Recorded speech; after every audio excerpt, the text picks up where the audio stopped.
Alright, तो पिछली दो वीडियो के अंदर हमने देखा कि किस तरह से डेटाबेस बनाया जाता है एंड्रॉयड रूम कॉटलिन के साथ, फिर उसके अंदर इंसर्शन करके देखी और फिर उसके साथ हमने डेटा को रीड करके देखा।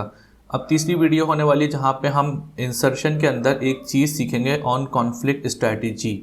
वो क्या होता है वो अभी हम देखते हैं। अपनी एप्लीकेशन यहाँ पे खोलते हैं दोबारा से और यहाँ पे हम कुछ चेंजेस करेंगे। चेंजेस क्या करेंगे कि हमने स्टूडेंट टेबल जो बनाया था ना, यहाँ पे हमने याद होगा आपको, हमने सेकंड वीडियो के अंदर हमने क्या किया था, इसको ज़ीरो कर दिया था, ऑटो जनरेटेड।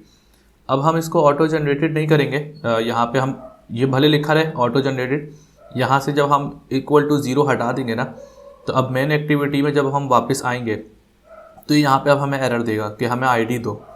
अब आईडी अगर मैं इसको देता हूँ 1, तो हमेशा जब भी हम इंसर्ट के क्लिक के ऊपर क्लिक करेंगे ना, बटन के ऊपर क्लिक करेंगे तो आईडी 1 जाएगी। आईडी 1 जाने के केस में होगा क्या कि एरर आएगा हमारे पास। ओके, तो मेरे पास अभी एप्लीकेशन रन हो चुकी है।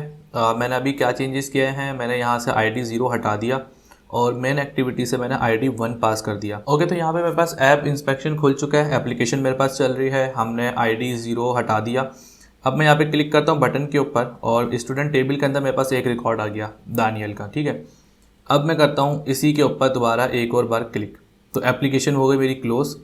और अब मैं अगर लॉकेट में जाके देखूंगा ना, तो यहाँ पे क्या आएगा कि यूनिक कांस्टेंट। प्राइमरी की हमारी हमेशा यूनिक होती है, प्राइमरी की डुप्लीकेट नहीं हो सकती। हमने जो अपनी आईडी है ना, ये जो स्टूडेंट टेबल के अंदर आईडी है, इसको रखा हुआ प्राइमरी की, तो ये डुप्लीकेट नहीं हो सकती।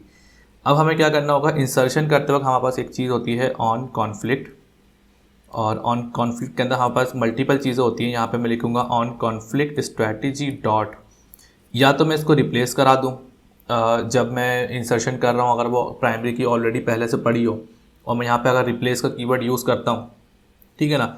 अब मेरे पास डेटाबेस में तो एक डेटा पड़ा हुआ है ना, अब मैं यहाँ पे क्या करता हूँ, दानियल अहमद लिख देता हूँ। अब हम अपना ऐप इंस्पेक्शन देखेंगे, यहाँ पे नाम हमारा चेंज होना चाहिए बटन क्लिक के ऊपर। ओके, तो एप्लीकेशन मेरी रन हो गई। अब मैंने यहाँ पे किया स्टूडेंट के बटन के ऊपर क्लिक, नाम हमारा चेंज हो गया दानियल अहमद। अब एरर नहीं आया, एप्लीकेशन मेरी चल रही है। ठीक है जी। अब एक तरीका ये है, या तो आप रिप्लेस कर दें, या आप दूसरा तरीका क्या है, आप इसको यहाँ पे इग्नोर कर दें। इग्नोर में क्या होगा कि ना तो इंसर्शन होगी, और अगर मैं अहमद दोबारा से हटा के रन करूँ एप्लीकेशन को, अब हमारे पास यहाँ पे ना अहमद है, तो क्या होगा, जब मैं बटन के ऊपर क्लिक करूँगा ना, तो कुछ भी नहीं होगा। जो अहमद वाला रिकॉर्ड है, दानियल अहमद वाला, वो स्टिल मेरे पास डेटाबेस के अंदर रहेगा।